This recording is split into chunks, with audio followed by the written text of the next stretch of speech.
Good afternoon again, and welcome to Wine Theory and Tasting, host 1257. And I am your host, Rebecca. It is full bodied, big, bold, juicy, jammy, steak, ribeye, spaghetti carbonara, you name it. So big, rich, full bodied wines. So on the agenda, we're going to make sure that everyone is aware that Quiz 3 goes live at 6 p.m. on Thursday. As before, you'll have the week to complete it. Multiple tries are allowed. And what I do is I keep your best score from each time. So if you try it once and you're not really happy with it, please try it again. Maybe make a note of the question, find out the answer, so that you're ready in case that question comes up again. So we're going to talk about Old World and New World as before, and focus specifically on the beautiful, exciting wines of Cab Sauv, Merlot, Grenache, and Syrah. We'll talk about blending, and especially at the end of this lecture, there'll be some time to talk about cellaring, service temperature, and maybe we'll even have time to touch glassware. I would hope so, really quickly. So let's get started. So quick review, I want you to think about how your project is coming along. As always, I'm available via email, and as always, Mrs. Doris Bradley is available Thursday evenings, and she's happy to go over more details of the assignment or talk about the slides with you specifically. Here's a look at our most common grapes. All of those whites should look familiar at this point, and our reds, so we've definitely covered Pinot Noir, and today we're going to look at, again, the big reds. There they are. They got really big for you. So quick refresher, red wines are different than white wines in more than one way. Can anyone think of those items? Seeing as you're not here, I'll give you some suggestions. So red wines take their color from the skins. So that being said, we want to leave the skins on red wine, and we want to take the skins off on white wine. So big major difference right there. Here's a little diagram of how that works. So you'll notice right at the top of white wine, the white grapes go into the crusher, the stems are removed, and then from there we could add oak, we could ferment in oak, we could stainless steel, cement vessel, we could look at aging it, we could look at releasing it right away. And so very, very complicated process still for whites, but definitely worthwhile to think about reds. And always, always, always when you think about reds, you press the grapes after fermentation. We want that skin contact because that's how red wines get their color. The other amazing thing that skins do for red wine, looking here, is they actually start the fermentation process. So there will be cases when a winemaker chooses to start the fermentation process on their own. But the neat thing about grape skins is that they do contain natural yeast. So remembering as you do how yeast is a key component of the fermentation process, grapes are uniquely qualified to start that on their own. Looking here too at this diagram, tannins come from stalks, but tannins also are found in the grape skins as well. So when we talk about keeping the skin on for color, we're also definitely keeping the skin on in order to give them some character and body. And keeping in mind too that flavor themselves comes from skin and pulp. Just about everything else can be found in the stalks. And if you're looking at pips and seeds, 99 times out of 100, those are kind of the last things we want to have in wines. So we would never ever hope to have a crushed grape pip or seed in our wine, as it makes them taste incredibly bitter. So big bold reds, what does that mean? A wine that has medium to high tannin and medium to full body. So the most famous ones here would be the Cab Sauv, Merlot, Syrah, and Shiraz. One key component in big reds is warm climates. And if you don't have a warm climate, at the very least, you need lots of sunshine. So of course, as we know, sunshine generates the warmth, which creates the sugar, which gives the wine the ability to be ripe. It takes very, very green flavors and makes them turn into red flavors. So the last thing we want is a wine that tastes like green peppers, but with lots of sunlight and warmth, those green pepper flavors can turn into red pepper flavors. So when we talk about big, bold reds, most of the time you're going to find them in hot climates. So definitely keep that in mind. So factors influencing style. So hot climate here, definitely grape varieties. They prefer big, bold reds, like the heat. In terms of environment, they are definitely looking for long, sunny, growing days.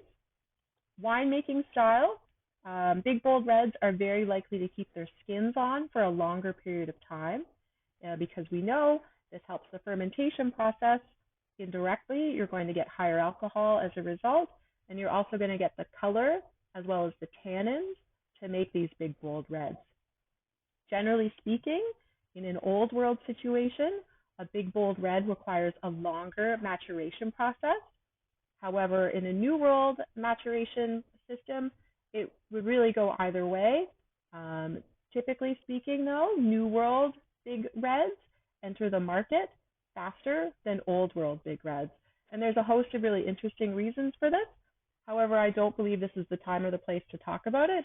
So hopefully at some point in the future, you and I, we can all meet and talk about the maturation process for big, bold, new world, and old world reds.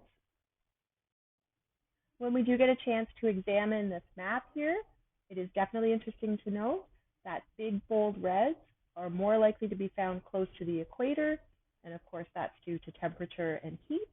So places like California, Mexico, southern Italy, Spain, definitely parts of Australia, more towards the central areas, as well as northern places in South America.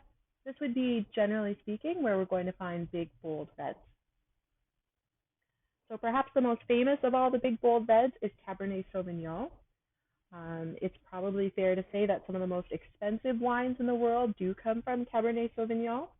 There is a video posted this week for week 4, which names the top 10 most expensive reds. And if you can believe it or not, there is a wine from California called Screaming Eagle. And the 1992 Screaming Eagle Cabernet Sauvignon sold for $500,000. I love wine, and if I had $500,000, I would not spend it on wine. So think about that. So we're going to have a look at Cab here. So looking at the grapes themselves, you're going to notice that they're not huge grapes. They're about average size. The one thing that's great is that they're fairly well spaced apart. That means that Cabernet is not very prone to mold and mildew, unlike Pinot Noir, which we looked at last week. You're also going to note that the color of Cabernet Sauvignon tends to have a dark pink, pinky purplish hue, and that means that black currant tends to be a very strong flavor, black cherry tends to be a strong flavor, and it always kind of helps to think about these flavors in relation to the color. So we are starting to see a darker color, so that way we will see darker fruit. So if you think back to Pinot Noir, how it was a lighter color, so think like sour cherry, which is more red, and with Cabernet Sauvignon, a black fruit character, black currant, and black cherry, and pepper, these would all be more commonly found in Cab. So we know for sure, deeply colored, high tannins, high acidity. Make no mistake, these are definitely big, bold reds. Black currant, black cherry, and then we also use the word herbaceous to describe our Cabernet Sauvignon. So bell pepper, mint, quite frequently cedar. Tobacco would be another kind of key Cabernet Sauvignon characteristic.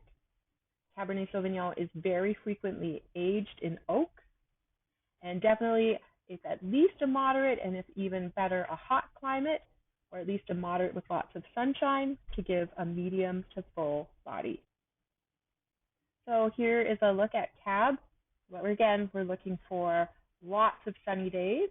You'll notice too that when Cab, how we decide to prune the grapevines, Cab is actually exposed directly to sun as opposed to just through the leaves.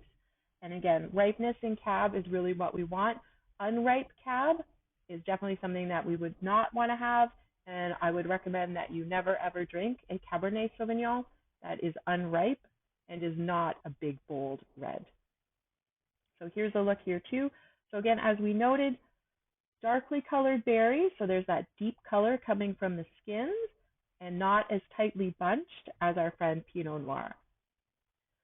So Cabernet, because it's grown in so many different places and regions, that's why it has varied flavors. Generally speaking, though, we use the words dark fruit, savory, and pepper, be it black or bell, to describe Cab. So here's a look in terms of Pinot Noir being light-bodied and red fruit, Cabernet Sauvignon full body, deeper color, and definitely, again, I'm going to say it again, you're probably going to hear it after this too, full-bodied red. So some of the best Cabernet in the world, without a doubt, comes from the Bordeaux region in France. So that is that Black X in Europe. Also consider California as having some of the best Cabernet in the world. And there are places in Australia, Coonawarra or McLaren Vale. And those are moderate to warm to hot regions that definitely do produce big, bold reds, which are, again, if we're going to drink reds and we want to drink wines, steak wines, ribeye wines, also bucco wines, these are the wines we want to enjoy. So just even looking there too, the X there for here in Ontario, yes, we can do Cabernet Sauvignon, but it would require an incredibly sunny year and incredibly hot weather. So for most winemakers here in Ontario, it would be uncommon for them to grow Cabernet Sauvignon. Maybe its parent grape, Cabernet Franc, but generally speaking, they would try to avoid something, especially in our uncertain economic climate, that may have the potential of not actually ripening. So the most famous Cab here, of course, comes from the Bordeaux region of France.